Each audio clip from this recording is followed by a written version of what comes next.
Wait. ID, please. For what reason? The police. מה האזרחות שלך? את פלסטינאי? Yes. אתה לא. אז אתה רואה שם, אתה לא רואה את ה... That one? כן, אתה מזרח שם. But I know that I'm allowed to be here. Say, you are not allowed.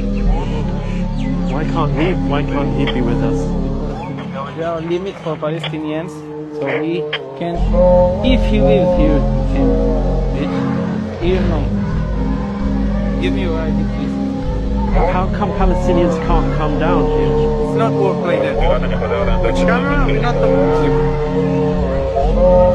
It seems ironic that that's the visitor centre, right, for tourists and whatnot, and he can't actually visit in his own city.